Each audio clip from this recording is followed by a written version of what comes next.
Page 64. Et les soldats imperceptibles. Le vent magique emportait nos amis de plus en plus haut. Il fait froid, dit Sinbad. Nous allons bientôt être protégés, fit Azim. Un halo de lueur verdâtre se forma tout autour du tapis volant et réchauffa nos amis. Le vent se calme, dit Sinbad le marin. Nous sommes rassurés, chuchota Azim en étendant ses mains devant lui.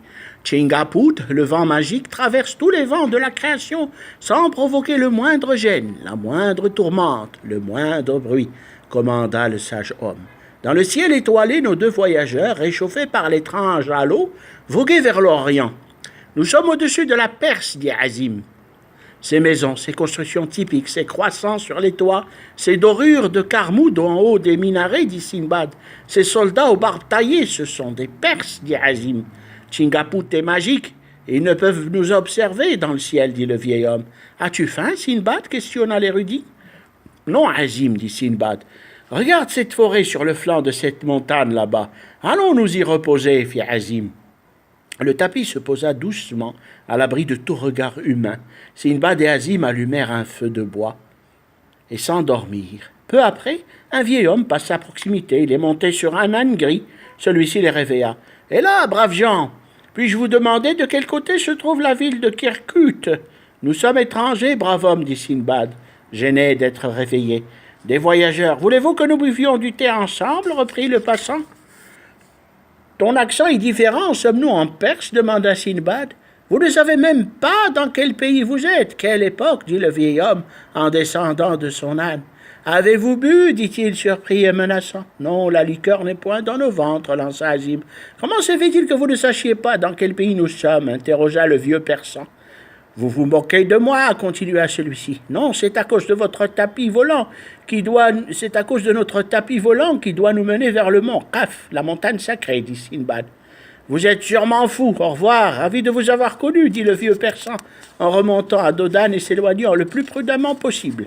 Azim et Sinbad s'endormirent. Au petit matin, nos amis s'envolèrent vers l'est. « Quelle odeur agréable » dit Sinbad.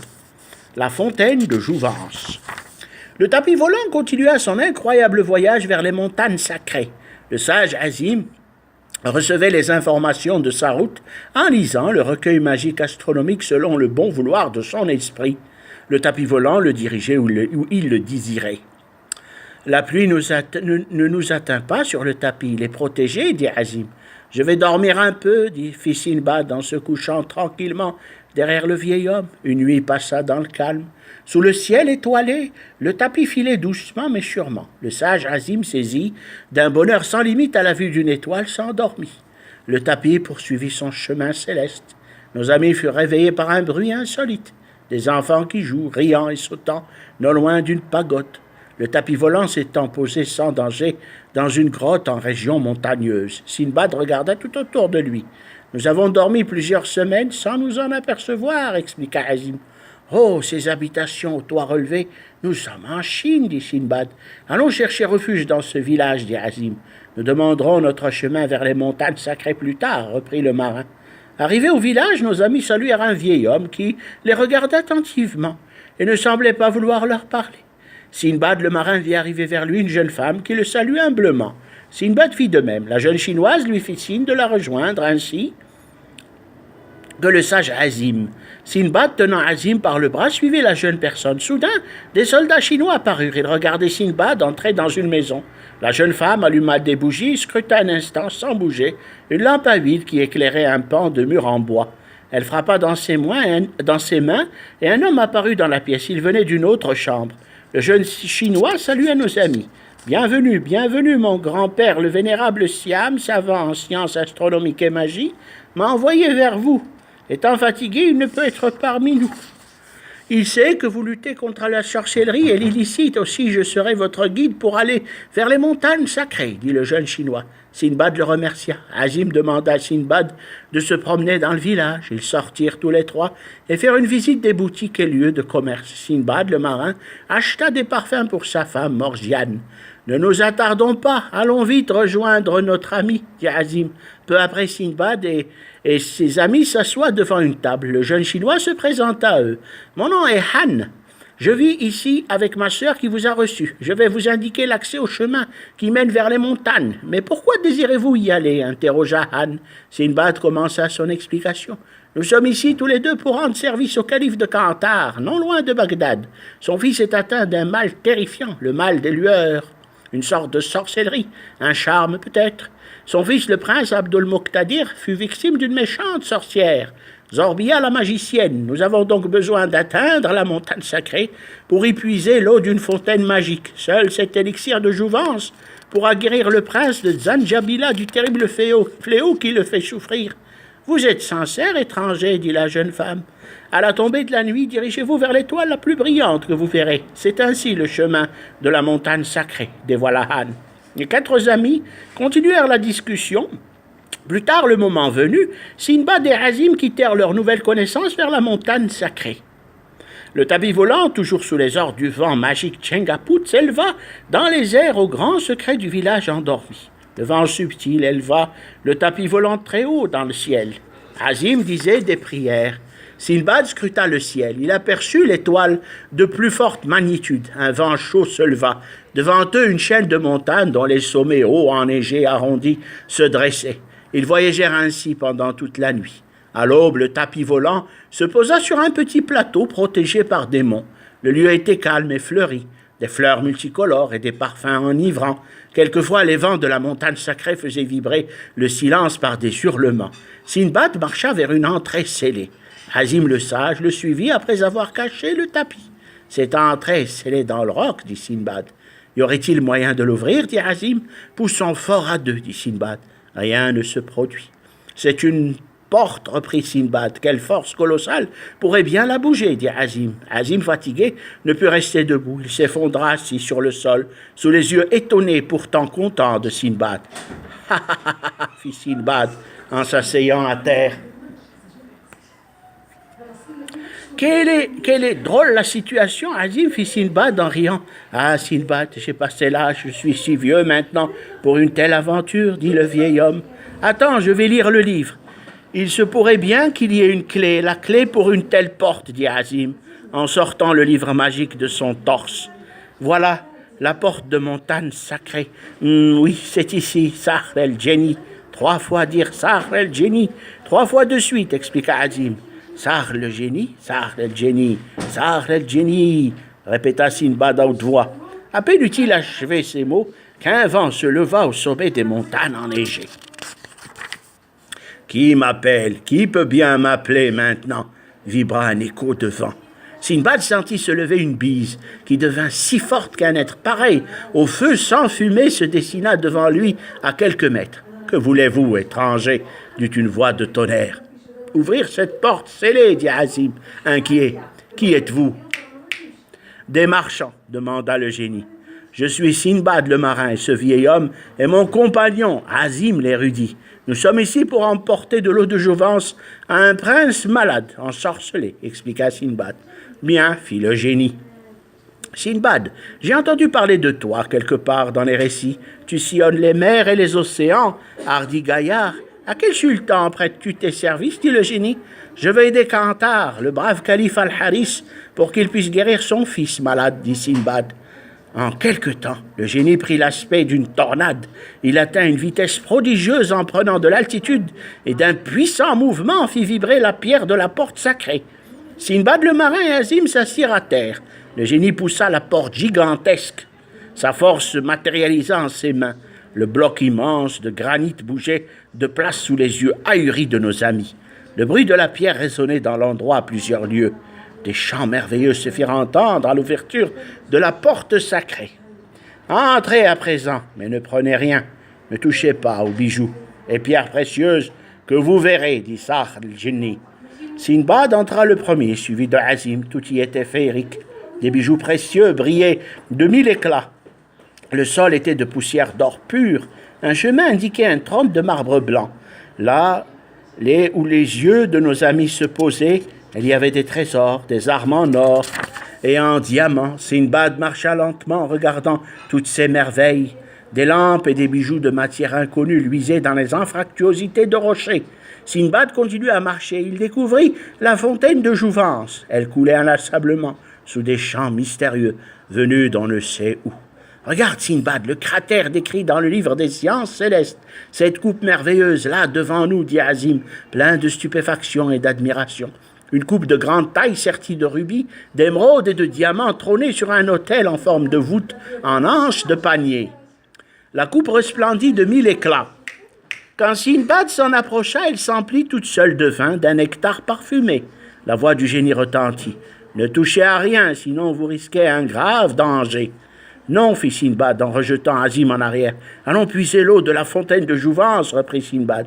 Ils allèrent tout près de la fontaine de Jouvence et Azim dit « Je dois ressortir d'ici, j'ai oublié la fiole dans le tapis. Elle est cachée dans une de ses poches cousues. » Azim ressortit de la caverne, il se dirigea hâtivement vers le tapis, l'ouvrit, sortit la fiole et la tenait précieusement dans sa poitrine, et la tenant précieusement dans sa poitrine, rejoignit Sinbad sous les yeux du puissant Ifrit. Azim marcha vers Sinbad. Il plongea la fiole qu'il avait ouverte dans l'eau magique. Elle s'emplit. « Abreuvez-vous d'eau, je vous le permets, dit le génie d'un ton grave. Sinbad et Azim s'abreuvèrent d'eau de jouvence. Ils sentirent un bonheur intense et inqualifiable.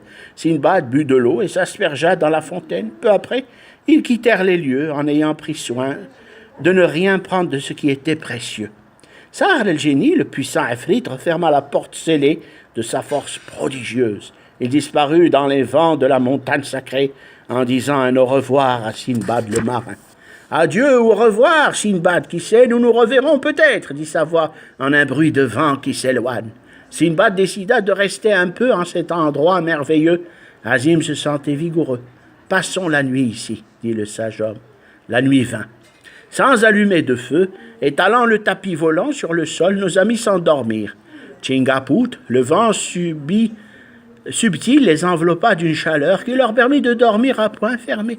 Au milieu de la nuit, Sinbad fut réveillé par l'éclat d'une étoile. Celle-ci scintillait et prenait du volume. Il réveilla Azim. « Regarde cette étoile, Azim, dit Sinbad le marin.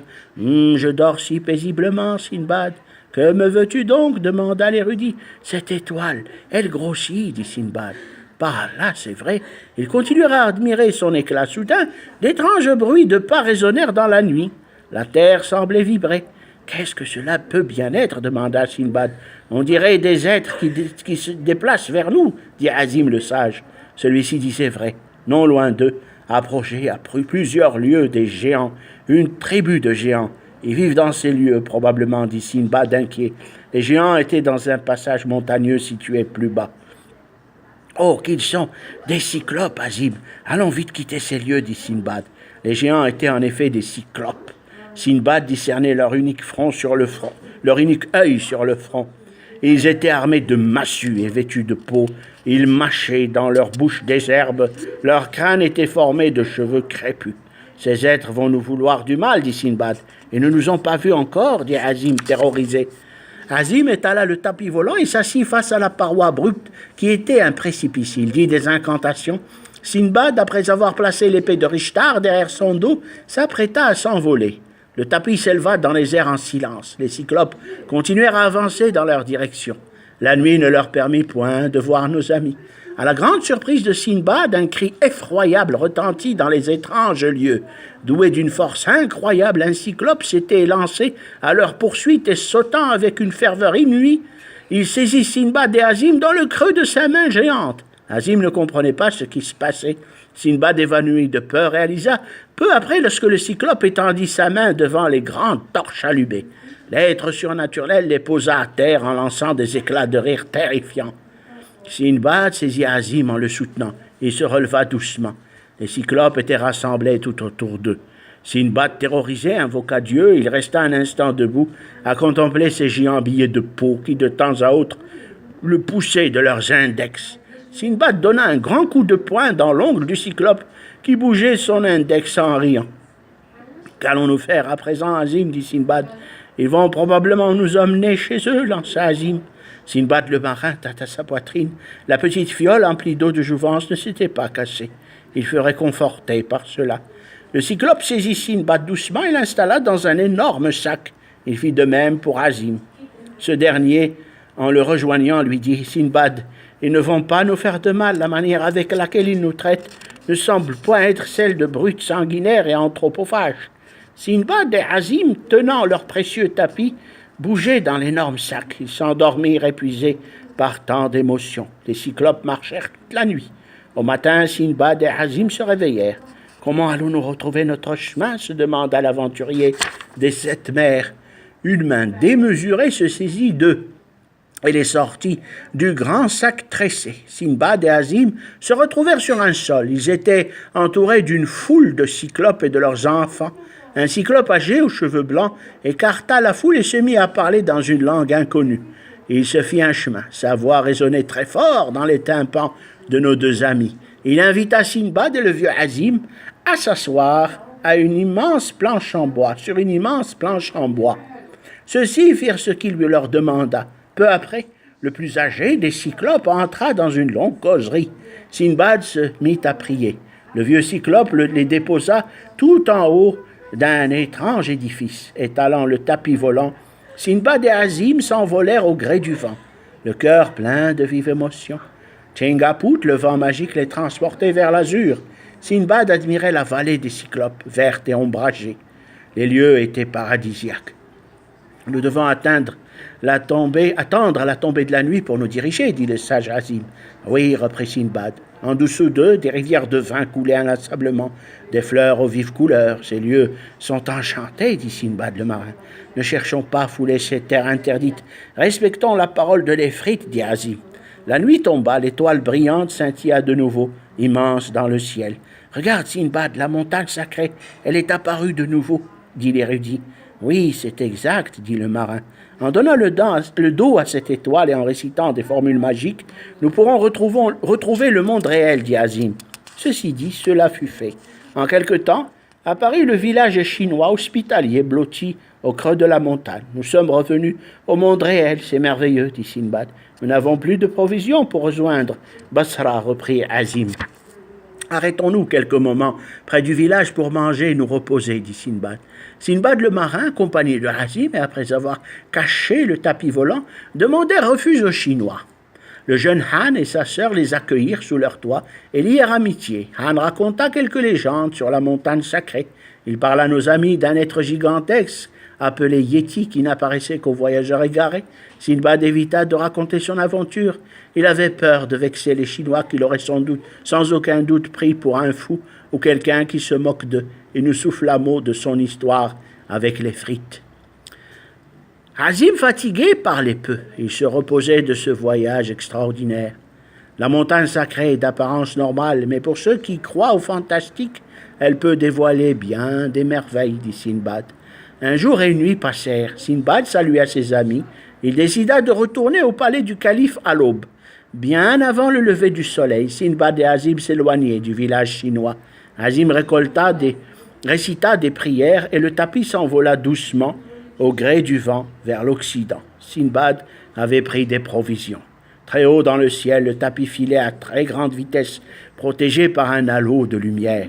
Une force inconnue faisait que ses détenteurs ne sentaient ni le froid, ni la force du vent. Azim psalmodiait des prières. Sinbad admirait le paysage, des monts, des vallées, des fleuves et des peuplades. Personne sur terre ne pouvait le voir passer dans le ciel, et Chingaput, le vent magique, occultait leur présence. Au loin apparut dans le ciel une tache sombre. « Qu'est-ce que cela peut être ?» demanda Sinbad.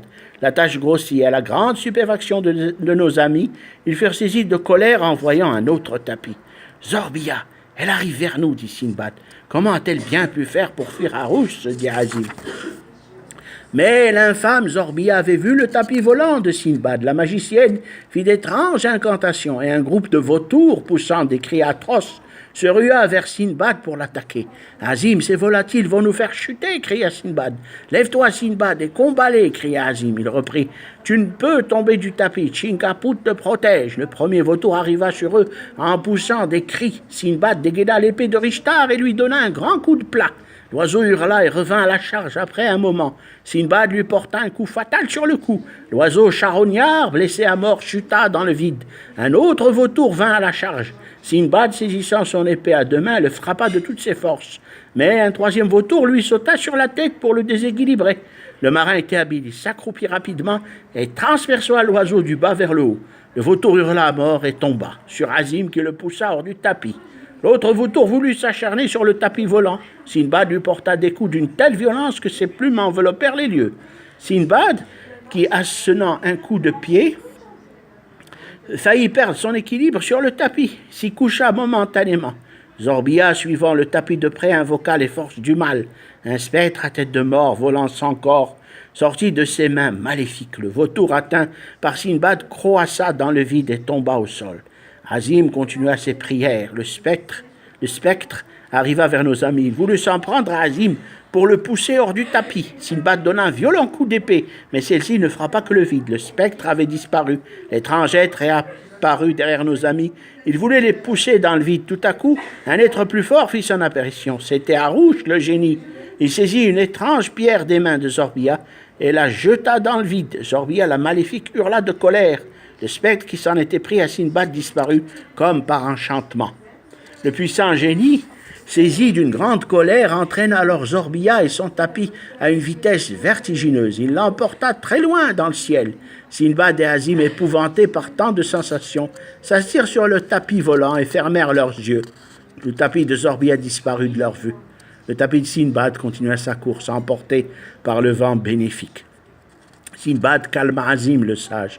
Le vieil érudit dit des prières et saisissant son livre de sciences théologiques, il dirigea le tapis. Ô tapis volant, vole vers l'Occident et emmène-nous où désire notre cœur. Le tapis magique réduisit la vitesse de ce qui permit à Sinbad le marin et son compagnon de s'endormir au gré du vent. Quelques heures après, le tapis survola une ville. Sinbad se réveilla. Il observa un instant ses constructions et il n'était plus en Chine. Le marin réveilla Azim. « Regarde Azim, nous sommes à présent en Perse. Le nom de cette ville m'est inconnu, dit Sinbad. Oui, c'est très juste, dit le brave Azim. Le voyage sera encore lent, dit Sinbad. Nous allons nous endormir pour longtemps. 2 semaines après, nous atteindrons notre terre, la terre du bon calife le Haris, reprit Azim. Le tapis volant fila dans le ciel. Il commençait à s'obscurcir. Azim continua à dire doucement des prières. Il invoqua Allah et le tapis s'éleva très haut dans le ciel. L'aventurier de cette mer admira la ville du haut de quelques nuages. Elle se couvrait de lumière, les torches allumées dans les quartiers. Le tapis s'en éloigna tranquillement. Peu après, fatigués par l'altitude et tout ce qu'ils avaient enduré, nos 2 amis s'endormirent. Le tapis volant disparut dans la nuit. Nos 2 amis s'endormirent pendant 1 semaine. Ce temps écoulé, ils s'éveillèrent non loin du fleuve Tigre, ballottés doucement par le vent magique. Nous revoilà au-dessus du califat, lança Azim satisfait. C'est bien le fleuve Tigre. Nous n'avons qu'à aller vers le sud, dit Sinbad.